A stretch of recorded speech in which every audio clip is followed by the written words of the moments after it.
30 de setembro de 1968. Everett, Washington. Uma cortina colossal de metal se abre e o que surge de dentro não é apenas um avião. É uma impossibilidade física de 70 metros de comprimento. O Boeing 747, número de série RA001, pintado em vermelho e branco, brilha sob o céu cinzento do noroeste do Pacífico. Milhares de pessoas assistem em silêncio, mas entre os aplausos e os flashes das câmeras, um grupo de homens, exaustos, sujos de lama e com os olhos vermelhos de meses sem dormir, não está celebrando. Eles estão apenas tentando acreditar que o teto da fábrica não caiu sobre suas cabeças. Eles eram chamados de os Incríveis, The Incredibles. 50 mil engenheiros, mecânicos e operários que realizaram o que historiadores industriais chamam de o último grande projeto da era mecânica. Mas para entender como uma empresa que dominava os céus chegou à beira da extinção e como construiu o maior edifício do planeta em apenas 16 meses para se salvar, precisamos voltar a 1965. Precisamos entender o cheiro de querosene, o som de martelos pneumáticos e o peso de uma dívida que faria qualquer banco central tremer. No meio da década de 60, a Boeing estava no topo do mundo. O Boeing 707 tinha encolhido o planeta, transformando viagens de semanas em horas. Mas o sucesso é o pai da complacência. Bill Allen, o presidente da Boeing, um homem que parecia mais um contador de província do que um titã da indústria, recebeu uma visita de Juan Trippe, o lendário e implacável dono da Pan Am. Trippe tinha uma demanda simples, mas suicida. Ele queria um avião 2 vezes maior que o 707. Ele queria democratizar o céu. Ele queria o navio de cruzeiro das nuvens. Trippe disse a Allen: "Se você construir, eu compro." Allen respondeu: "Se você comprar, eu construo." Naquele momento, nenhum dos dois tinha o dinheiro, nenhum dos dois tinha o motor necessário. E, crucialmente, a Boeing não tinha uma fábrica onde um avião daquela escala pudesse caber. O 747 não era apenas um novo modelo. Era um salto no escuro. Para desenvolvê-lo, a Boeing teve que pegar emprestado mais de 2 bilhões de dólares, uma quantia que, ajustada pela inflação de hoje, ultrapassa os 15 bilhões. Era mais dinheiro do que a própria empresa valia. Se o avião atrasasse um mês, a Boeing deixaria de existir. Se o design falhasse, o capitalismo americano perderia sua joia da coroa. Mas havia um problema geográfico imediato.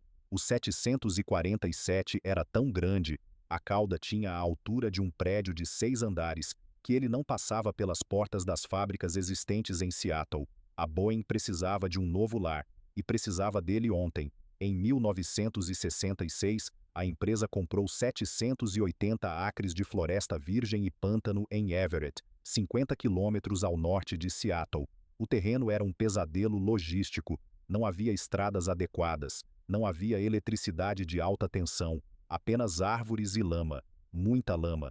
O cronograma era insano. Eles teriam que construir a maior fábrica do mundo e o avião mais complexo da história simultaneamente. Imagine a cena. Os operários começaram a limpar a floresta enquanto os engenheiros ainda estavam desenhando as plantas do prédio. Não houve tempo para cerimônias. Eles moveram mais de 3 milhões de metros cúbicos de terra. Everett tornou-se o maior canteiro de obras do mundo. A escala era tão vasta que a fábrica de Everett teria, ao final, um volume de 13,3 milhões de metros cúbicos, o suficiente para acomodar 75 estádios de futebol ou toda a Disneylândia debaixo de um único teto. Mas aqui reside o detalhe que define a lenda dos incríveis. A urgência era tamanha que a produção do primeiro protótipo do 747 começou antes mesmo que o teto da fábrica estivesse terminado. Durante o inverno de 1966 e 1967, os trabalhadores operavam em condições que beiravam o desumano. Washington é conhecida por sua chuva constante e fria. Sem um teto completo, a umidade dentro da estrutura colossal era tão alta que se formavam nuvens de condensação lá dentro. Sim, chovia dentro da fábrica. Os operários usavam casacos pesados e botas de borracha enquanto montavam seções de fuselagem de alta precisão. Eles lutavam contra a lama que entrava pelas laterais abertas do prédio. Joe Sutter, o engenheiro-chefe do projeto, e o homem que carregava o peso de 50.000 destinos em seus ombros caminhava pelo canteiro de obras com água até os tornozelos. Não havia escritórios de luxo. Os engenheiros trabalhavam em mesas de madeira compensada em barracos temporários, com o barulho constante de dinamite explodindo do lado de fora para nivelar o terreno. O que movia esses homens não era apenas o salário, era a inércia do destino. Eles sabiam que estavam construindo algo que mudaria a história da civilização. Eles eram os Incredibles, porque ninguém em sã consciência acreditaria que aquilo era possível. Eles trabalhavam 16 horas por dia, 7 dias por semana. Famílias foram deixadas de lado. O divórcio tornou-se uma epidemia entre os funcionários da Boeing em Everett naquela época. O estresse era palpável, como uma corrente elétrica que percorria os corredores inacabados de metal. A fábrica de Everett não era apenas um edifício, era um ecossistema. Devido ao seu tamanho, ela criava seu próprio microclima. Quando as portas maciças eram abertas para permitir a entrada de materiais, o ar quente e úmido de dentro encontrava o ar frio de fora, e pequenas tempestades de chuva ocorriam sobre as bancadas de ferramentas. Os operários aprendiam a cobrir os componentes eletrônicos sensíveis com lonas sempre que o clima interno mudava. Enquanto isso, os bancos observavam. A Boeing estava drenando o crédito de quase todos os grandes bancos dos Estados Unidos. O projeto 747 tornou-se um risco sistêmico para a economia americana. Se a Boeing caísse, ela levaria consigo centenas de fornecedores e ameaçaria a estabilidade do dólar. Bill Allen sabia disso. Juan Trippe sabia disso. E os 50.000 homens na lama de Everett sabiam que cada rebite que martelavam era, na verdade, um prego segurando o caixão da empresa aberto, impedindo-a de fechar. O 747 era o elefante branco, que todos diziam que nunca voaria, construído em uma caixa de metal tão grande que desafiava a lógica da arquitetura. A pergunta não era se o avião seria bom. A pergunta era se eles sobreviveriam ao processo de criá-lo, porque em 1967, a Boeing não era mais uma fabricante de aviões. Ela era uma empresa de construção civil desesperada, uma gestora de crises e um grupo de sonhadores exaustos, todos presos dentro do maior galpão já concebido pelo homem, esperando que o próximo inverno não destruísse tudo o que haviam erguido. Se você caminhasse pelos corredores inacabados da fábrica de Everett, em meados de 1967, o que veria não era a glória da engenharia americana, mas sim o caos organizado de uma empresa que estava sangrando $1 milhão por dia. Bill Allen, o CEO, não conseguia mais dormir. Ele sabia que a Boeing estava no que os jogadores de pôquer chamam de all-in. Mas o pote não era apenas dinheiro, era a reputação industrial dos Estados Unidos. Enquanto as paredes da maior fábrica do mundo subiam, os problemas técnicos do Boeing 747 multiplicavam-se como uma praga. E no centro desse furacão estava Joe Sutter. Sutter não era um teórico de Harvard, ele era um homem de Seattle, filho de um imigrante esloveno que cresceu olhando para os aviões sobrevoando sua casa.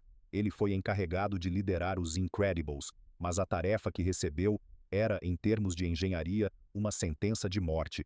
O primeiro grande conflito que moldou a fábrica de Everett foi o próprio design do avião. Juan Trippe, da Pan Am, queria um avião de 2 andares, como um ônibus londrino voador. Sutter disse não. Ele sabia que, em caso de emergência, evacuar 500 pessoas de um segundo andar alto seria um massacre. Além disso, Sutter teve uma visão que os executivos ignoraram. Ele previu que o futuro das viagens supersônicas, como o Concorde, tornaria o 747 obsoleto para passageiros em poucos anos. Portanto, o 747 precisava ser um cargueiro eficiente. Essa decisão, de fazer o 747 um avião wide-body, corpo largo, com um nariz que abria para a carga, é o que deu ao avião sua icônica corcunda. Mas essa mesma decisão forçou a fábrica de Everett a se tornar algo que o mundo nunca tinha visto. O pé direito do prédio precisava ser alto o suficiente para acomodar a cauda gigantesca, e as pontes rolantes que percorriam o teto precisavam ter a precisão de um relógio suíço, apesar de moverem toneladas de metal. Mas enquanto o prédio crescia, o peso do avião também crescia. E na aviação, o peso é o inimigo número 1. O projeto original do 747 estava perigosamente acima do limite. Se o avião fosse pesado demais, ele não conseguiria decolar das pistas existentes. Se não decolasse, a Pan Am cancelaria o contrato. Se o contrato fosse cancelado, a Boeing quebraria. Sutter ordenou um programa de redução de peso que beirava a obsessão. Cada parafuso, cada painel de alumínio, cada suporte de fiação foi analisado. Os engenheiros trabalhavam em turnos duplos sob as luzes de mercúrio de Everett, calculando manualmente, sem o auxílio de computadores modernos, as tensões estruturais de uma asa que era, por si só, uma das maiores estruturas de engenharia já concebidas. O estresse dentro da fábrica era tão denso que você podia cortá-lo com uma faca. Os Incredibles não eram apenas operários, eles eram soldados em uma guerra de atrito contra a física e a contabilidade. A situação financeira era tão desesperadora que a Boeing parou de contratar jardineiros e pessoal de manutenção não essencial. Em Seattle, começou a circular uma piada amarga. O último a sair da cidade, por favor, apague as luzes. Os bancos estavam nervosos. Eles visitavam Everett e viam uma fábrica gigante, mas sem aviões prontos. Eles viam componentes chegando de todos os cantos dos Estados Unidos, a fuselagem da Northrop na Califórnia, as asas de Wichita, mas a integração de tudo isso era um pesadelo logístico. Everett tornou-se um porto seco. A Boeing construiu uma linha ferroviária com a maior inclinação dos Estados Unidos para trazer as partes do avião da base da colina até a fábrica. Era uma operação de precisão militar. Se um trem descarrilasse, o projeto parava. Se uma peça chegasse com 1 milímetro de erro, a linha de montagem em Everett entrava em colapso. E então veio o golpe que quase nocauteou a empresa: os motores. A Pratt & Whitney estava desenvolvendo o motor JT9D, o primeiro de uma nova geração de turbofãs gigantes. Mas o motor era um desastre inicial. Ele superaquecia, as carcaças entortavam e a potência não era o que fora prometido. Em 1968, o pátio de Everett começou a ficar cheio de aviões 747 completos, mas sem motores. Eles eram chamados de Everett Gliders, os planadores de Everett. Imagine a cena: bilhões de dólares em inventário parados no asfalto, apodrecendo sob a chuva de Washington, enquanto a Boeing pagava juros astronômicos aos bancos. Para manter o centro de gravidade dos aviões vazios e evitar que eles tombassem com o vento, a Boeing teve que pendurar blocos de concreto de várias toneladas nos suportes das asas, onde deveriam estar os motores. Para os investidores e para a imprensa, aquilo parecia o fim. Parecia que a maior fábrica do mundo era, na verdade, o maior cemitério industrial da história. Dentro da fábrica, a moral era mantida por um fio. Bill Allen e Joe Sutter passavam horas no chão de fábrica falando com os operários. Não havia a barreira entre colarinho azul e colarinho branco, que destruiu outras empresas, como a Mack Trucks veria décadas depois. Em Everett, todos estavam no mesmo barco furado. Os operários sabiam que, se o 747 falhasse, suas casas seriam retomadas pelos bancos e a cidade de Everett voltaria a ser apenas um posto avançado de extração de madeira. Foi nessa pressão absurda que a cultura dos Incredibles se solidificou. Eles desenvolveram um sistema de produção que não esperava pela perfeição. Se uma peça não estava pronta, eles moviam o avião para a próxima estação e instalavam a peça depois, mesmo que isso significasse trabalhar em posições contorcidas dentro da fuselagem por horas a fio. O jeito Boeing de 1968 era: faça acontecer ou morra tentando. O prédio de Everett, com seus quilômetros de túneis e passarelas, tornou-se uma entidade viva. O sistema de ventilação era tão potente que podia trocar todo o ar do edifício em minutos, mas ainda assim, o cheiro de selante, fluido hidráulico e suor humano impregnava as roupas de todos. Não era apenas uma fábrica, era um templo dedicado ao deus da urgência. A Boeing estava gastando dinheiro a uma taxa de 100 milhões de dólares por mês, em valores de 1968. Para se ter uma ideia, isso era mais do que o orçamento de muitos países de médio porte. Os diretores da Boeing iam às reuniões de conselho com cartas de renúncia no bolso. Bill Allen confessou mais tarde que, em certos momentos, ele simplesmente não sabia como pagaria a folha de pagamento na semana seguinte. A salvação da Boeing não viria de um golpe de sorte, mas da brutalidade do trabalho em Everett. Os operários e engenheiros começaram a resolver os problemas dos motores. JT-9D no próprio pátio, trabalhando sob tendas improvisadas em meio a tempestades de neve e chuva. Eles modificaram as carcaças dos motores, reforçaram os suportes e finalmente conseguiram fazer com que um motor funcionasse por tempo suficiente para um teste de voo. O 747 era grande demais para falhar, mas era pesado demais para voar. O equilíbrio entre o colapso financeiro e o triunfo tecnológico era tão fino quanto a pele de alumínio da fuselagem. E enquanto o primeiro protótipo, o City of Everett, era preparado para seu voo inaugural, o mundo olhava para aquele galpão colossal em Washington e se perguntava: será que o gênio americano finalmente mordeu mais do que podia mastigar? O que ninguém sabia era que o esforço hercúleo daqueles 50 mil homens estava prestes a criar não apenas um avião, mas um monopólio global que duraria 4 décadas. Mas o preço pago em saúde mental, estabilidade financeira e exaustão física seria uma cicatriz que a Boeing carregaria para sempre. A fábrica de Everett não era apenas o local de nascimento de um avião, era o local onde o século XX decidiu que o céu não tinha mais limites, desde que você estivesse disposto a apostar sua alma para chegar lá. 30 de setembro de 1968. O mundo finalmente veria o que a loucura de Everett havia parido. A Boeing organizou uma cerimônia de rollout, que parecia um evento de estado. 26 aeromoças, representando cada uma das companhias aéreas que haviam encomendado o avião, estavam perfiladas à frente do nariz colossal do 747.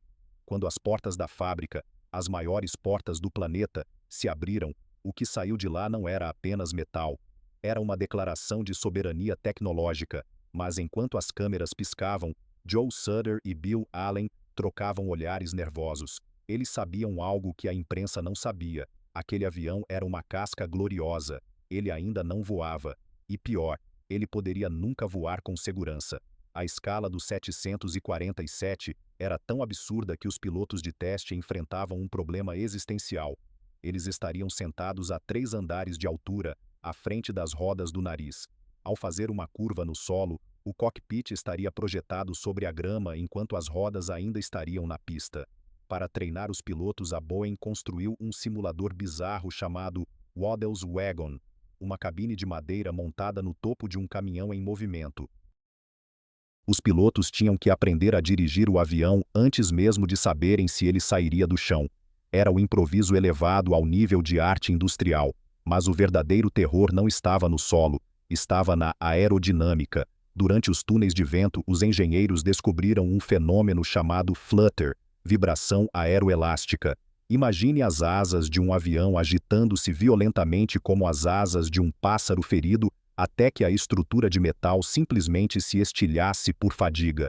No 747, devido ao tamanho das asas e ao peso dos novos motores Pratt e Whitney, o flutter era uma ameaça mortal. Se as asas entrassem em ressonância em alta velocidade, o avião se desintegraria no ar em segundos. A solução de Joe Sutter foi tão radical quanto perigosa. Para estabilizar as asas e os contrapesos de controle, eles precisavam de um material extremamente denso que ocupasse pouco espaço. Eles escolheram o urânio exaurido. Sim, o primeiro Boeing 747 carregava centenas de quilos de urânio nas bordas de ataque das suas superfícies de controle, apenas para evitar que o avião se despedaçasse no céu. Era a engenharia do limite. Eles estavam usando materiais da era atômica para consertar erros de cálculo da era mecânica. Enquanto isso, em Seattle, o clima era de funeral. A economia da cidade, totalmente dependente da Boeing, estava entrando em colapso. O desemprego disparou para 13%. Foi nessa época que apareceu o famoso outdoor na saída da cidade. O último a sair de Seattle. Por favor, apague as luzes. A Boeing estava demitindo milhares de pessoas das divisões de mísseis e do projeto do transporte supersônico, SST, que o governo havia cancelado. Everett era a única esperança, mas era uma esperança que consumia dinheiro como uma fornalha. Em 9 de fevereiro de 1969, o destino da aviação mundial foi colocado nas mãos de Jack Waddell, o piloto de testes da Boeing. O City of Everett estava na pista. O vento estava frio.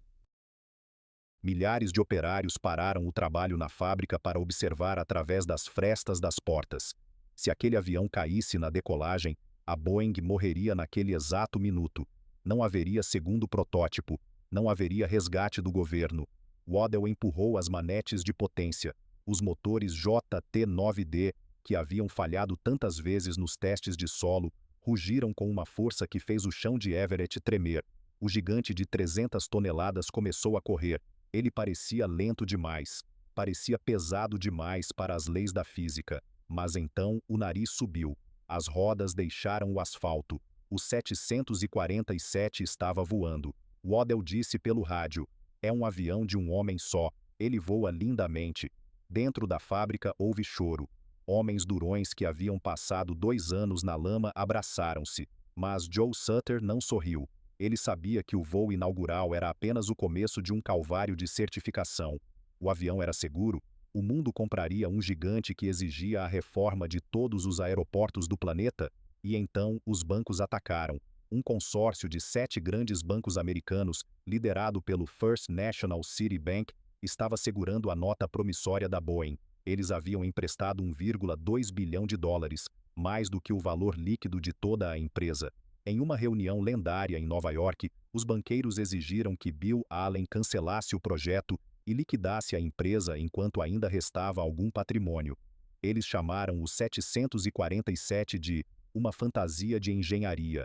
Allen, um homem de voz mansa e princípios de ferro, olhou para os homens de terno e disse: "Se vocês querem o avião, podem vir buscá-lo em Everett, mas ele não está pronto." Ele estava blefando com a mão mais fraca da história corporativa. Ele convenceu os bancos a darem mais 6 meses. 6 meses para certificar o avião, resolver os problemas de superaquecimento dos motores e convencer as companhias aéreas de que o 747 não era um elefante branco. Nesses 6 meses, Everett tornou-se uma zona de guerra. Os motores continuavam falhando. Durante os testes de frenagem máxima, as rodas do protótipo explodiram em chamas, derretendo o alumínio como se fosse manteiga. Durante os testes de stall, o avião caía como uma pedra antes que os pilotos conseguissem recuperar o controle. Cada teste era um lembrete de que o 747 era um território inexplorado, mas o que realmente mantinha a Boeing viva era o efeito Everett. A fábrica não era mais apenas um prédio, era um símbolo de orgulho nacional. Os operários começaram a trabalhar de graça nos fins de semana para garantir que as entregas não atrasassem. Eles sabiam que os bancos estavam tentando matar o projeto. Eles sabiam que o mundo queria vê-los falhar. A Boeing estava tão sem dinheiro que Sutter teve que implorar aos fornecedores para que não parassem de enviar peças, prometendo pagamentos que ele sabia que não poderia honrar no mês seguinte. Foi um esquema de pirâmide industrial baseado puramente em confiança e na audácia técnica. No final de 1969, o primeiro 747 foi finalmente entregue à Pan Am, mas a vitória foi amarga. A economia global estava entrando em recessão. O preço do petróleo estava começando a subir. O 747, com seus 4 motores sedentos de combustível, parecia ter chegado no momento errado. As companhias aéreas começaram a hesitar. As encomendas pararam. A Boeing, que já tinha demitido metade de sua força de trabalho em Seattle, enfrentava agora o silêncio mortal dos telefones que não tocavam em Everett. O avião voava. A fábrica era a maior do mundo, mas o mercado estava morto. Como uma empresa sobrevive quando constrói o futuro e o mundo diz que não está pronto para ele? A resposta estava escondida nos porões da fábrica de Everett, onde Joe Sutter já estava desenhando a próxima evolução do gigante. Eles tinham construído o maior avião do mundo, mas agora precisariam aprender a lição mais difícil de todas: como sobreviver ao seu próprio sucesso antes que a dívida os enterrasse vivos. Em 1971, o céu sobre Everett não estava cheio de aviões, estava cheio de silêncio. A euforia do primeiro voo havia sido substituída por uma ressaca financeira que ameaçava transformar a maior fábrica do mundo no maior elefante branco da história industrial. A Boeing, que havia apostado cada centavo e cada grama de prestígio no 747, encontrou-se em uma situação irônica. Eles tinham o melhor avião do mundo, mas ninguém tinha dinheiro para abastecê-lo ou passageiros para enchê-lo. O Boeing Bust não foi apenas uma recessão, foi uma amputação.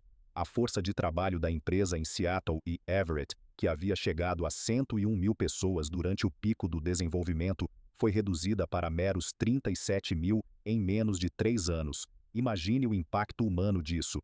Homens que haviam passado noites sem dormir sob a chuva dentro da carcaça dos 747, os próprios incríveis, estavam agora em filas de sopa ou vendendo suas casas por uma fração do valor. Everett, a cidade que nasceu para servir ao gigante, tornou-se um deserto de esperança. Dentro da fábrica, a escala da tragédia era visível a olho nu. Onde antes havia o barulho ensurdecedor de 50 mil trabalhadores, agora ecoava o som solitário de ferramentas caindo em hangares semi-vazios. A linha de produção, projetada para entregar 7 aviões por mês, rastejava para 1 ou 2. Foi nesta época que o fenômeno dos Everett Gliders, os planadores de Everett, atingiu seu auge macabro. Mais de 20 aviões 747 estavam estacionados no pátio, completos em tudo, exceto nos motores Pratt e Whitney, que ainda falhavam nos testes de durabilidade. Eram bilhões de dólares em metal, parados, pegando ferrugem e poeira, enquanto a Boeing pagava juros de agiota aos bancos de Nova York para não declarar falência. Mas o golpe de misericórdia veio de onde ninguém esperava, do Oriente Médio. Em outubro de 1973, estourou a Guerra do Yom Kippur, seguida pelo embargo de petróleo da OPEP. Em poucos meses, o preço do combustível de aviação quadruplicou. Para as companhias aéreas, o 747 passou de "o futuro das viagens" a um suicídio econômico.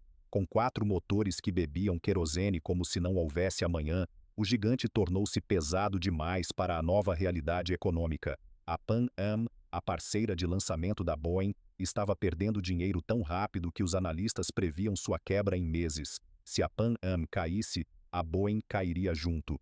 Neste momento, a fábrica de Everett tornou-se o cenário de uma luta desesperada por adaptação.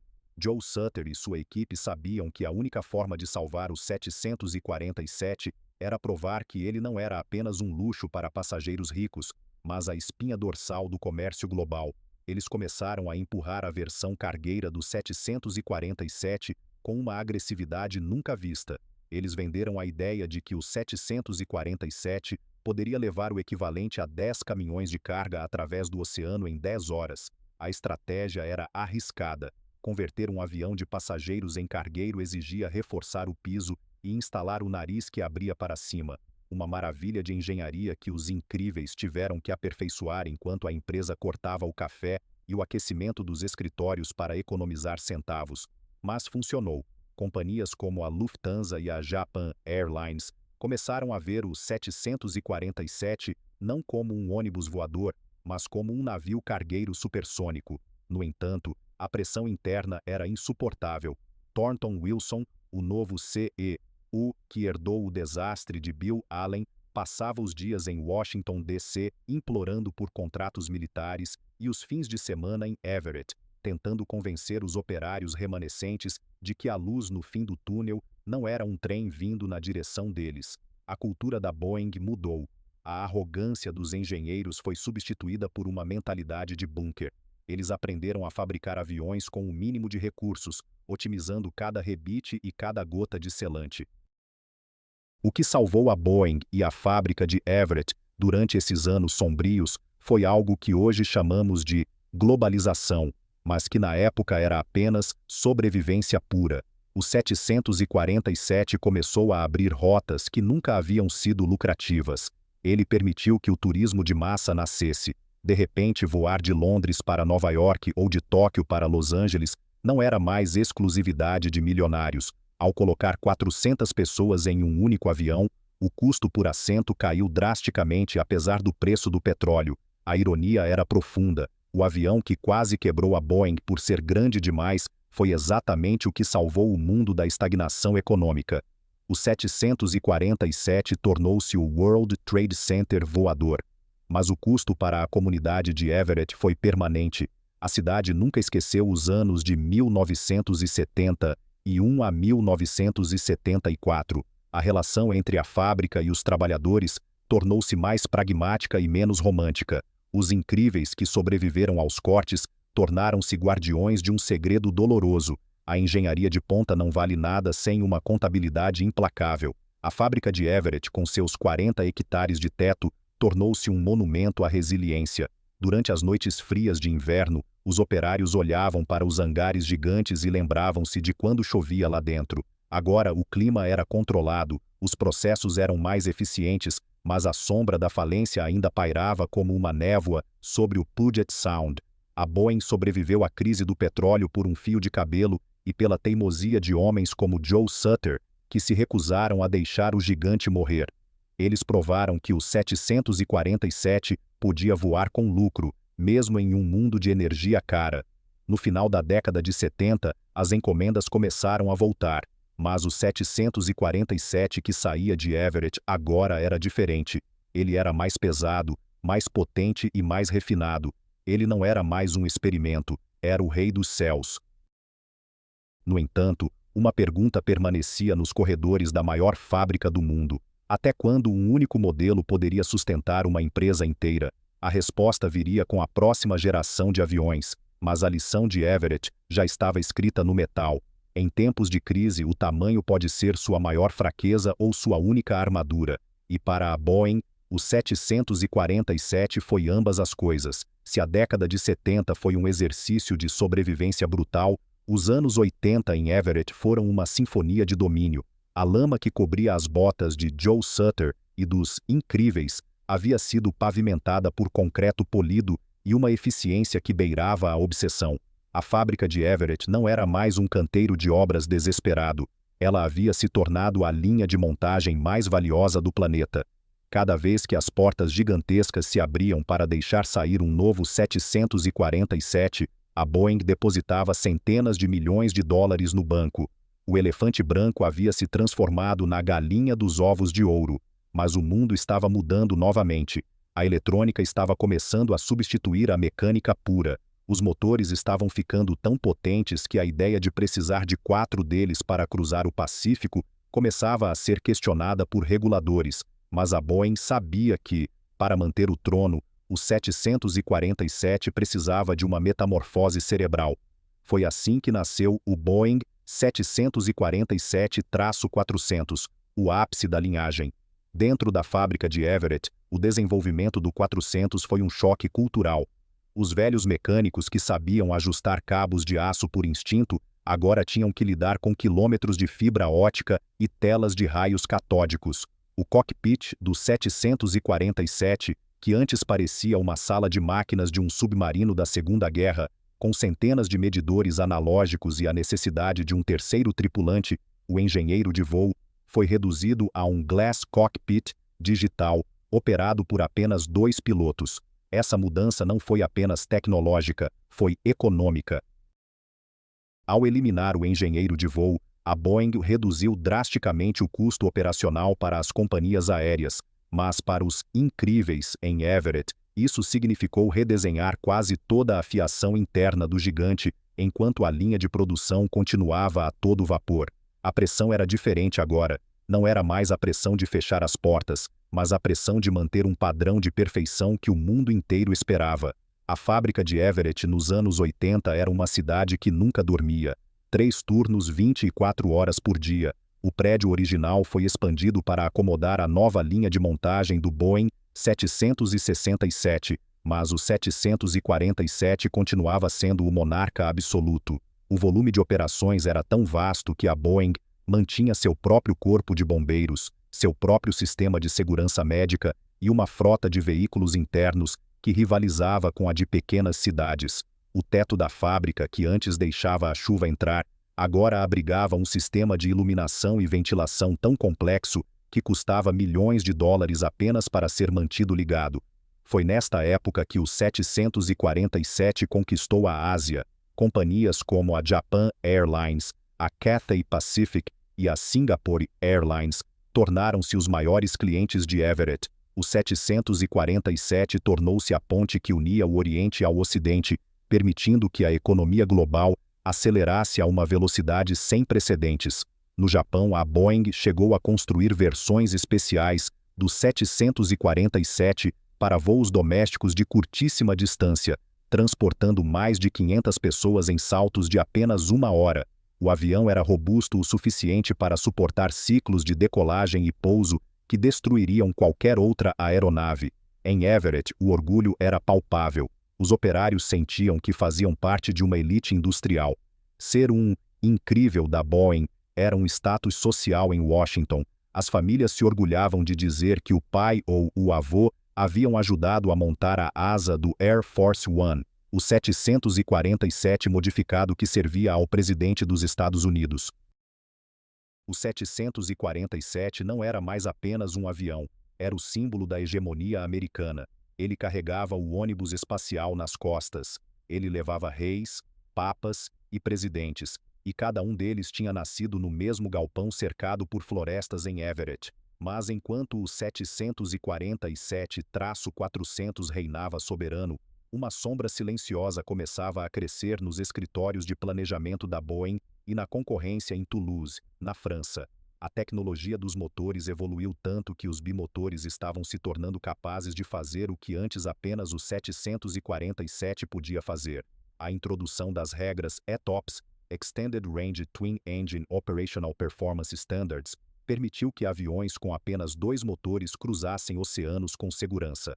A Boeing, em um movimento de brilhantismo e simultaneamente de autossabotagem, lançou o Boeing 777 em 1994. O 777 foi projetado na mesma fábrica de Everett, usando os métodos de design digital mais avançados da época. Ele era quase tão grande quanto o 747, mas usava apenas 2 motores imensos e era muito mais barato de operar. Os executivos da Boeing viam o 777 como um complemento ao 747, mas os engenheiros veteranos em Everett sabiam a verdade. Eles estavam construindo o assassino do próprio rei sob o mesmo teto. A fábrica de Everett tornou-se então um campo de batalha de filosofias. De um lado, o 747, o gigante quadrimotor que exigia infraestruturas massivas, mas oferecia uma majestade inigualável. Do outro, o 777, a máquina de eficiência implacável que representava o fim da era romântica da aviação. O lucro da Boeing estava em níveis recordes, mas a semente da obsolescência do 747 havia sido plantada no solo fértil de Everett. A dominação do 747 nos anos 90 foi tão absoluta que a Airbus, a rival europeia, sentiu que precisava responder com algo ainda maior, o que levaria à criação do A380 anos depois. Mas em Everett a confiança era inabalável. Eles acreditavam que o 747 era eterno. A fábrica produzia aviões com uma precisão que Bill Allen e Joe Sutter mal podiam imaginar nos dias de lama de 1967. O processo de montagem de um 747, que envolve mais de 6 milhões de peças individuais, havia sido refinado até se tornar quase uma arte performática. Entretanto, o sucesso trouxe uma mudança na alma da Boeing.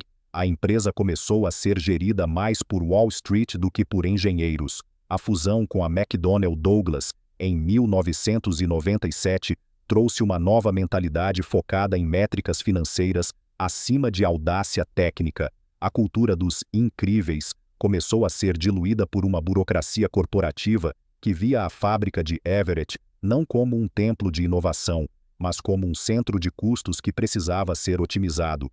O 747-400 continuava a sair da linha de montagem, mas o espírito de fazer o impossível estava sendo substituído pela busca do lucro trimestral. A fábrica de Everett, com seus quilômetros de extensão, ainda era a maior do mundo, mas o coração da empresa estava se mudando para escritórios em Chicago.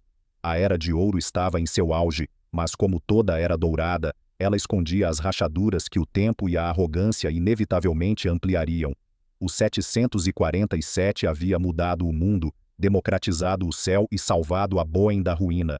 Mas o mundo que ele criou era agora um mundo que exigia eficiência acima de tudo. O rei ainda estava no trono, mas os bárbaros, bimotores econômicos e digitais, já estavam dentro dos muros da fábrica de Everett. prontos para herdar o reino que o gigante havia construído. No início dos anos 2000, a fábrica de Everett não exalava mais o cheiro de desespero dos anos 60, nem a euforia desenfreada dos anos 80. O que se sentia nos corredores da maior estrutura do mundo era uma mistura de autoconfiança e uma negação silenciosa. A Boeing acreditava que o 747 era um monopólio natural, uma lei da física comercial que ninguém ousaria desafiar. Mas a milhares de quilômetros de distância, em Toulouse, na França, a Airbus estava preparando um golpe que forçaria os incríveis de Everett a voltarem às pranchetas para uma última e dolorosa batalha. A Airbus anunciou o A380, um gigante de 2 andares inteiros capaz de carregar mais de 800 passageiros. Para o mundo, parecia o fim da hegemonia da Boeing. Para os executivos em Chicago, para onde a sede da Boeing se mudara, afastando-se do chão de fábrica de Everett, a resposta precisava ser rápida, mas aqui reside a tragédia estratégica. A Boeing não queria gastar os 15 bilhões de dólares necessários para construir um avião totalmente novo. Eles decidiram, mais uma vez, esticar o velho guerreiro. O projeto foi batizado de Boeing 747-8. A ideia era simples no papel, mas um pesadelo na execução. Pegar a tecnologia de motores e materiais do revolucionário Boeing 787 Dreamliner e injetá-la na estrutura do 747. Em Everett, uma nova geração de engenheiros, muitos deles filhos e netos dos incríveis originais, recebeu a missão de redesenhar a asa mais icônica da história. Eles criaram uma asa de compósitos e alumínio com pontas curvadas, silenciosa e eficiente. Mas o mercado já não era o mesmo de 1969. Enquanto a linha de montagem do 747-8 era montada em um canto da fábrica de Everett, o resto do edifício estava sendo dominado pelo Boeing 777 e pelo caótico desenvolvimento do 787. Pela primeira vez na história, o 747 não era a prioridade. Ele era o filho mais velho, que todos respeitavam, mas que ninguém mais esperava que sustentasse a casa. O 747-8 nasceu em um mundo onde o preço do barril de petróleo flutuava em torno de $100. Ter 4 motores, por mais modernos que fossem, começou a ser visto não como redundância de segurança, mas como um ralo de dinheiro. Dentro da fábrica de Everett, a atmosfera mudou. A precisão robótica substituiu o artesanato pesado dos anos 60. As seções do 747-8 chegavam de fornecedores globais com uma perfeição milimétrica, mas o ritmo de produção era lento. As companhias aéreas de passageiros estavam desertando. A Lufthansa foi uma das poucas que manteve a fé na Rainha dos Céus, mas a maioria das grandes operadoras, British Airways, Air France, United, olhava para o Boeing 777, ali mesmo, do outro lado do hangar de Everett, e via o futuro. O 777 podia carregar quase a mesma quantidade de carga e passageiros, usando apenas 2 motores imensos. A rainha estava sendo canibalizada pelos seus próprios herdeiros, dentro do seu próprio castelo. O desenvolvimento do 747-8 foi marcado por atrasos e estouros de orçamento que, em outros tempos, teriam sido resolvidos com a mística dos incríveis. Mas a Boeing dos anos 2010 era uma máquina burocrática. O espírito de Joe Sutter, que ainda circulava pela fábrica como consultor sênior até sua morte em 2016, estava sendo sufocado por planilhas de custos. Sutter via com tristeza a rainha perder espaço. Ele sabia que o A380 da Airbus era um erro estratégico, um avião grande demais para um mundo que agora preferia voar de ponto a ponto em vez de passar por grandes hubs. Mas ele também sabia que o tempo dos quadrimotores havia passado. A ironia final da fábrica de Everett é que o 747-8 Freighter, a versão cargueira, tornou-se o salvador temporário da linha. Enquanto a versão de passageiros encalhava, empresas como a UPS e a Volga Dnepr continuavam a encomendar o gigante. Por quê? Porque nenhum outro avião no mundo tinha o nariz que abria para cima, permitindo carregar peças de máquinas de 20 metros de comprimento. A utilidade bruta, a mesma que Sutter insistira em 1965, foi o que manteve as luzes acesas na linha do 747 por mais uma década, mas o declínio era visível no chão de fábrica. Onde antes havia centenas de fuselagens em vários estágios de montagem, agora havia apenas 2 ou 3. O silêncio começou a ganhar terreno na seção sul do edifício de Everett. Os operários veteranos, que ainda se lembravam da vibração dos anos de ouro, olhavam para as ferramentas gigantescas, as mesmas que moldaram o 747-100, o 200, o 300 e o 400, e sabiam que não haveria um 747-9. O custo de manter a linha de montagem do 747 aberta estava se tornando insustentável para a Boeing. A fábrica de Everett, a maior do mundo, estava se tornando um museu vivo de uma era que o capitalismo global decidira encerrar. A eficiência havia vencido a estética, o custo por milha havia vencido a majestade. A Boeing começou a sinalizar que o fim estava próximo. Em meados da década de 2010, a taxa de produção caiu para apenas um avião a cada 2 meses.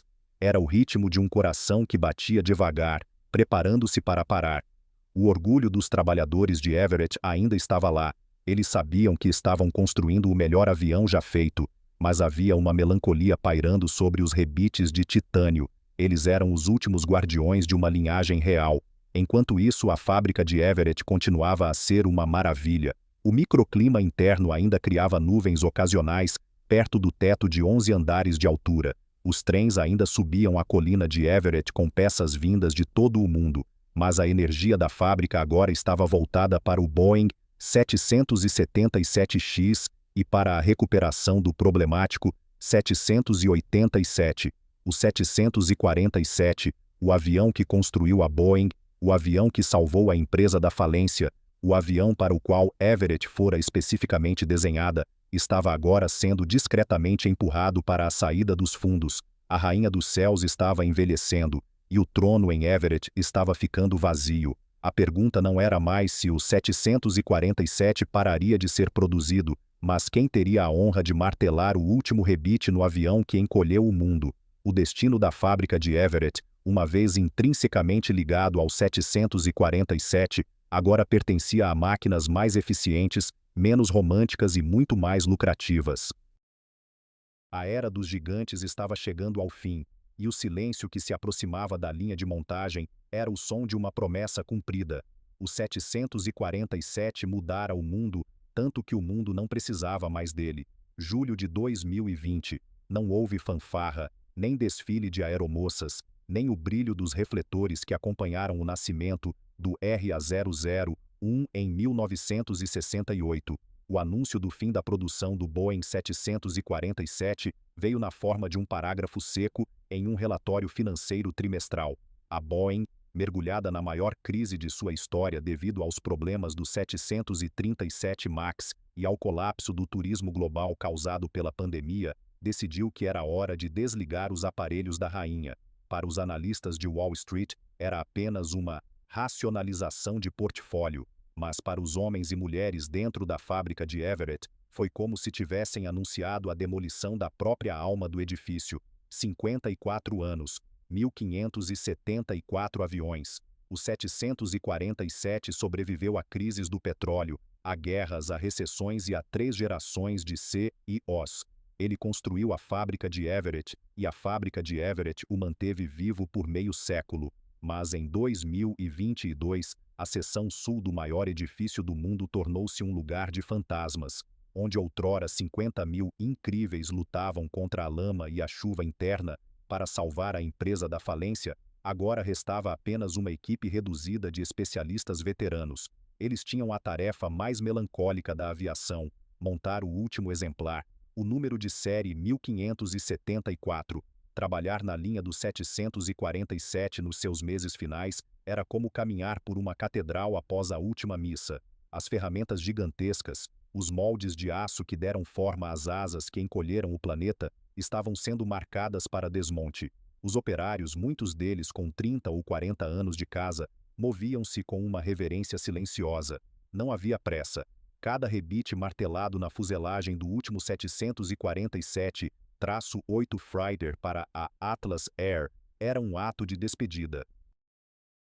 Eles sabiam que, quando aquele avião saísse pelas portas gigantescas, a era da aviação clássica, baseada na força bruta e na majestade mecânica, estaria oficialmente encerrada. A ironia final, que Joe Sutter teria apreciado com um sorriso amargo, era que o último avião não era para passageiros, era um cargueiro. O design que Sutter defendeu em 1965, prevendo que o futuro seria da carga, provou ser a razão pela qual o 747 durou tanto tempo, enquanto os A380 da Airbus estavam sendo enviados para o ferro velho, com apenas 10 anos de uso por serem ineficientes para passageiros. Os velhos 747 continuavam a carregar a economia do mundo nas costas. Eles transportavam máscaras, vacinas e motores de navios, voando para aeroportos onde os bimotores modernos mal conseguiam operar. Mas a Boeing de 2022 não era mais a Boeing de 1967. A cultura de engenharia audaciosa que construiu Everett havia sido substituída por uma cultura de conformidade e gestão de danos. O 747 era um lembrete desconfortável de uma época em que a empresa corria riscos imensos em busca de excelência técnica. Para a nova liderança, o 747 era uma relíquia cara. Ele ocupava um espaço em Everett que precisava ser liberado para a produção do 777X e para o armazenamento de fuselagens de bimotores que aguardavam reparos. Em dezembro de 2022, a última fuselagem foi selada. Os trabalhadores de Everett fizeram algo que se tornou uma tradição clandestina. Eles assinaram o interior das anteparas, escondendo seus nomes atrás dos painéis de isolamento térmico. Pais, filhos e netos que trabalharam sob aquele teto deixaram suas marcas no metal, garantindo que, enquanto a rainha voasse, uma parte da comunidade de Everett voaria com ela. O City of Everett, o primeiro avião, estava agora em um museu do outro lado da rua. O número 1574 estava prestes a se juntar à história. O impacto emocional em Everett foi profundo. Para a cidade, o 747 não era apenas um produto, era a espinha dorsal da identidade local.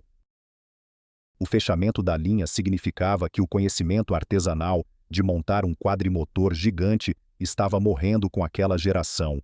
Os operários mais jovens estavam sendo treinados em sistemas automatizados para o 777X, onde robôs faziam a perfuração e a rebitagem que antes exigiam o ouvido e o tato de um mestre mecânico.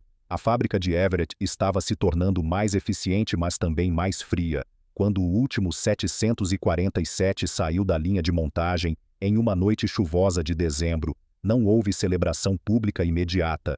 Ele saiu na escuridão, puxado por um trator de pátio, parecendo maior do que nunca sob as luzes de sódio. As portas de Everett se fecharam atrás dele, e pela primeira vez desde 1967, não havia outro 747 sendo montado lá dentro. O silêncio na baia de montagem era ensurdecedor. O espaço de 40 hectares parecia de repente vazio demais. O 747-8 final recebeu uma pintura especial, um pequeno emblema da Rainha dos Céus e uma homenagem a Joe Sutter. No cockpit, os sistemas digitais de última geração contrastavam com o design básico da cabine, que pouco mudara em termos de layout desde a década de 60. Era a fusão perfeita do passado heróico com o presente tecnológico. A Boeing sobreviveu, mas Everett mudou. A fábrica continua sendo a maior do mundo, mas o senso de propósito unificado que os incríveis possuíam, aquele sentimento de nós contra o mundo, diluiu-se na complexidade da corporação global. O 747 salvou a Boeing da falência para que ela pudesse se tornar grande demais para sua própria alma. Ao fechar a linha do 747, a Boeing encerrou o capítulo mais glorioso da história industrial americana. O avião que ensinou o mundo a voar agora passava o bastão para máquinas que viam o céu apenas como uma variável em uma equação de custo-benefício. Mas para os milhares de operários que pararam para ver o último gigante passar, a rainha nunca seria apenas uma variável. Ela era a razão pela qual eles saíam da cama às 4 da manhã para enfrentar a chuva de Washington. Ela era o motivo pelo qual Everett existia. O último rebite foi martelado não apenas no metal, mas na própria história do século XX. O 747 deixou a fábrica de Everett como uma lenda, mas deixou para trás um edifício que agora precisava descobrir como ser grande sem o seu maior morador. A era dos gigantes terminou não com uma explosão, mas com o som de uma porta maciça se fechando em Everett, marcando o fim de uma dinastia que transformou o planeta em uma aldeia global. 1º de fevereiro de 2023. O céu sobre o estado de Washington estava, como de costume, cinzento e úmido, mas nos radares de voo de todo o mundo, algo extraordinário estava acontecendo. O último Boeing 747 produzido, o número 1574, decolou de Everett para sua entrega final à Atlas Air. O piloto não seguiu uma rota direta. Ele desenhou através do GPS uma coroa gigante no céu e os números 747. Foi a assinatura final de uma dinastia. Abaixo dele, a fábrica de Everett parecia uma cordilheira de metal e vidro, imóvel e silenciosa em relação ao projeto que a trouxe à vida. A rainha havia partido. O castelo, no entanto, permanecia. Como uma empresa que quase faliu para criar um ícone, consegue sobreviver por meio século e, no fim, tornar-se uma estranha para sua própria criação? A resposta não está nos motores ou na aerodinâmica, mas na mudança sísmica da cultura industrial americana. O Boeing 747 nasceu de uma aposta de tudo ou nada, feita por engenheiros que amavam aviões. Ele morreu em um mundo governado por financistas que amam planilhas. A fábrica de Everett ainda é a maior construção do mundo por volume.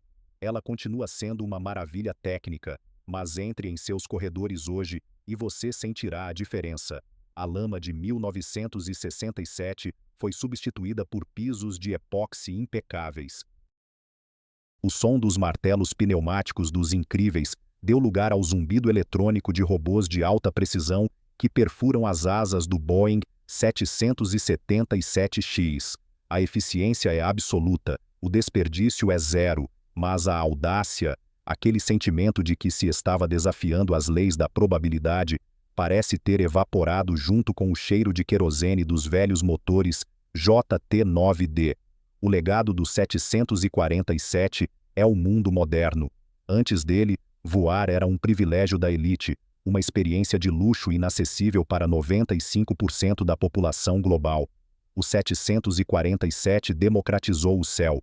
Ele permitiu que famílias cruzassem oceanos, que estudantes explorassem continentes e que o comércio global se movesse na velocidade do som. Ele foi o motor físico da globalização, mas ao fazer o mundo encolher, o 747 acabou por cavar sua própria sepultura. Ele criou um mercado tão vasto e tão competitivo que a majestade do seu tamanho tornou-se um passivo. O mundo que ele construiu agora exigia aviões bimotores, menores e mais baratos, que pudessem voar direto de cidades secundárias sem a necessidade dos grandes hubs que o 747 exigia. A fábrica de Everett agora enfrenta seu próprio crepúsculo de identidade, com o fim do 747 e a consolidação da produção do 787 Dreamliner na Carolina do Sul, onde a mão de obra é mais barata e os sindicatos são mais fracos. O gigante de Washington parece um pouco grande demais para a Boeing moderna. A empresa que uma vez centralizou toda a sua alma técnica em Everett agora está fragmentada. A sede mudou-se para perto de Washington, D.C., para ficar mais próxima dos lobistas e dos contratos governamentais, distanciando-se fisicamente do lugar onde o metal é cortado e os aviões nascem. Aqui reside a lição que conecta a Boeing a Mack Trucks e a tantos outros gigantes do século XX. A escala pode comprar tempo, mas a agilidade compra o futuro. A Boeing dominou o mundo com o 747 porque estava disposta a falir pela excelência. Nas décadas seguintes, ela tentou prosperar evitando riscos. A fábrica de Everett, que foi o útero de uma revolução, tornou-se um monumento à manutenção do status quo. Os incríveis foram substituídos por processos de gestão que priorizavam o valor das ações sobre a integridade da engenharia, uma mudança de prioridade que a Boeing pagaria caro com os problemas sistêmicos em seus modelos mais recentes. Caminhe hoje pelos arredores da fábrica de Everett. Você verá o Museu do Voo, onde o primeiro 747 repousa, suas cores desbotadas pelo sol, mas sua imponência intacta. Você verá os operários de hoje, homens e mulheres que operam tablets e máquinas de fibra de carbono, cruzando os mesmos portões que seus avós cruzaram em 1966. Eles são herdeiros de uma linhagem de gigantes, mas trabalham em uma era de limites. Eles não são mais encarregados de fazer o impossível, eles são encarregados de cumprir a meta. O 747 foi a última grande catedral da era mecânica. Ele exigia urânio para estabilizar suas asas e a coragem de um CEO para apostar sua empresa inteira. Ele foi construído em uma fábrica onde chovia dentro de casa, por homens que não sabiam que não podiam fazê-lo. Essa combinação de necessidade brutal e gênio técnico é algo que a automação moderna e a gestão de riscos corporativos raramente permitem que aconteça novamente. A rainha do céu se foi, mas sua sombra ainda cobre cada aeroporto do mundo e cada centímetro da fábrica de Everett. Ela provou que, com escala suficiente e determinação humana, o tamanho não é um obstáculo, mas uma alavanca para mudar a história. Mas ela também nos deixou um aviso. Nada é mais vulnerável do que o sucesso absoluto. O 747 tornou-se tão icônico que a Boeing esqueceu como é ser a empresa faminta que o criou. Ao olharmos para Everett hoje, vemos mais do que uma fábrica. Vemos o epitáfio de uma era em que a indústria americana não tinha medo de ser grande. O 747 não morreu por causa de um erro técnico, ele morreu porque cumpriu sua missão. Ele uniu o mundo de tal forma que o mundo não precisava mais de um gigante para mantê-lo unido. A rainha está morta, viva o progresso, mas para aqueles que se lembram do barulho dos 4 motores ecoando sobre a colina de Everett e da visão de um gigante de metal deixando a maior porta do mundo pela primeira vez, o céu sempre parecerá um pouco mais vazio. A fábrica continua lá, os aviões continuam saindo, mas a magia dos incríveis, aquela mistura de lama, suor e genialidade desesperada, agora pertence inteiramente às páginas da história. No fim, a história da Boeing e da fábrica de Everett não é sobre aviões, é sobre o que acontece quando uma civilização decide parar de olhar para o que é seguro e decide, por um breve e glorioso momento, olhar para o que é possível. O 747 foi o nosso monumento voador a essa audácia, e o silêncio em sua linha de montagem é o som do mundo moderno, mais eficiente, mais seguro, mas inegavelmente menos inspirador.